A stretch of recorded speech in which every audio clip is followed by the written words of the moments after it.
আসসালামু আলাইকুম। সেনাবাহিনীর চাকরি পাওয়ার প্রস্তুতি। আপনি কিভাবে প্রস্তুতি নিলে বাংলাদেশ সেনাবাহিনীর একজন গর্বিত সদস্য হতে পারবেন? বাংলাদেশ সেনাবাহিনীতে ৫টি ধাপে বাছাই প্রক্রিয়া সম্পন্ন হয়।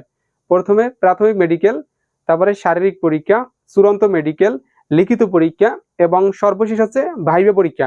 এই ৫টি ধাপ ওভারকাম করতে পারলে আপনি বাংলাদেশ সেনাবাহিনীর একজন গর্বিত সদস্য হতে পারবেন এবং এই ৫টি ধাপ একদিনেই সম্পন্ন হয়ে থাকে।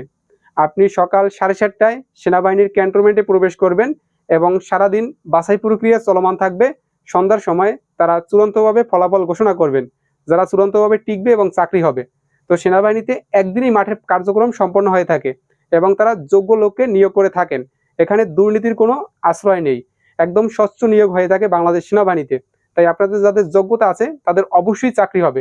প্রথমে শারীরিক যোগ্যতা, তারপর মানসিক যোগ্যতা, মানে মেধাও থাকতে হবে, শারীরিক যোগ্যতাও থাকতে হবে। তাহলেই আপনি বাংলাদেশ সেনাবাহিনীর একজন গর্বিত সদস্য হতে পারবেন।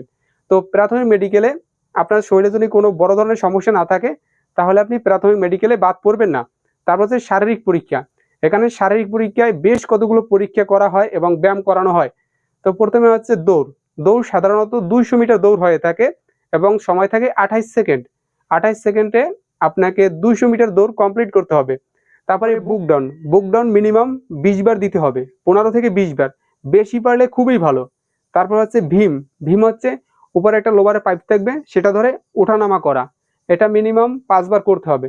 তারপরে সিট আপ মানে উঠবস করা, এটা 10 বার করলেই হবে। তারপর হচ্ছে রশি বেয়ে উপরে ওঠা এবং নামা, আপনাকে একটা মোটা রশি দেবে, সেটা বেয়ে উপরে উঠতে হবে এবং নামতে হবে, এটা পারলেই হবে। তারপরে হচ্ছে সাঁতার পরীক্ষা। সাঁতার পরীক্ষায় আপনি ভালো সাঁতার কাটতে পারলেই হবে মোটামুটি। এই ধাপগুলো ওভারকাম করতে পারলে আপনি শারীরিক ফিটনেস আছে এবং আপনি শারীরিকভাবে উত্তীর্ণ হবেন। তারপর হচ্ছে চূড়ান্ত মেডিকেল। চূড়ান্ত মেডিকেলে আপনার পাতা থেকে মাথার চুল পর্যন্ত ভালো করে দেখা হবে। যদি কোনো সমস্যা না পায় আপনি চূড়ান্ত মেডিকেলেও টিকে যাবেন। তারপর হচ্ছে লিখিত পরীক্ষা, মোস্ট ইম্পর্টেন্ট, কারণ লিখিত পরীক্ষায় অনেকে বাদ পড়ে যায়। তো লিখিত পরীক্ষায় জটিল তেমন কিছু আসে না, যেমন ইংরেজি থেকে ট্রান্সলেশন আসতে পারে, বাংলা থেকে আসে এক কথায় প্রকাশ, বাগধারা, সমর্থক শব্দ, সন্ধি বিচ্ছেদ, বানাম শুদ্ধিকরণ, বাক্য শুদ্ধিকরণ, পারিভাষিক শব্দ, এই বিষয়গুলোই আসে। তারপরে ম্যাথ থেকে আসে কি ঐকিক নিয়মের অঙ্ক, লাভপতির অঙ্ক, ধারার অঙ্ক, এই বিষয়গুলোই কিন্তু আসে। তারপর সাধারণ জ্ঞান থেকে কিছু প্রশ্ন আসে, কিছু আইকিউ টাইপের প্রশ্নও কিন্তু পরীক্ষায় এসে থাকে। তো এর জন্য আপনাকে একটা ভালো প্রস্তুতি নিতে হবে। মার্কেটে অনেক বই আছে, যেটা বেশি পপুলার সেটা হচ্ছে প্রিজম প্রকাশনীর সৈনিক ভর্তি গাইড। এছাড়াও আমি একটা রিকমেন্ড করি, সেটা হচ্ছে সৈনিক পদের নিয়োগ সহায়িকা অর্কিডের। তো এই বইগুলো একটু বড় তুলনা অনুযায়ী, এটা পড়তে অনেকটা সময় লাগে। বাট আমি চিন্তা করে দেখলাম একটা 100 টাকার একটা বই বা সাজেশন তৈরি করা যায় কিনা। তো আমি 100 টাকার একটা সাজেশন তৈরি করেছি, যদি কেউ প্রয়োজন পড়ে নিতে পারেন। সকল বাছাই করা প্রশ্নের সমন্বয়ে তৈরি করা হয়েছে। এটার ভিতরে আপনি সকল কিছু পেয়ে যাবেন, বাংলা, ইংরেজি, গণিত, সাধারণ জ্ঞান এবং নমুনা প্রশ্ন পাবেন 10টি সমাধান সহ এবং 60টি ভাইভা প্রশ্ন পাবেন। তো এইটা আপনি নিতে পারবেন আমার মাধ্যমে। যারা নিতে চান তারা আমাকে হোয়াটসঅ্যাপ SMS দিবেন। তারপর হচ্ছে ভাইভা পরীক্ষা। ভাইভা পরীক্ষাও মোস্ট ইম্পর্টেন্ট। ভাইভা পরীক্ষায় তেমন জটিল প্রশ্ন করা হবে না, খুব সাধারণ প্রশ্নই করা হবে। যেমন আপনার নাম কি, নামের অর্থ কি, আপনি কোন জেলা থেকে এসেছেন, আপনার জেলা সম্পর্কে একটু বিবরণ দেন, এই বিষয়গুলো জিজ্ঞেস করবে।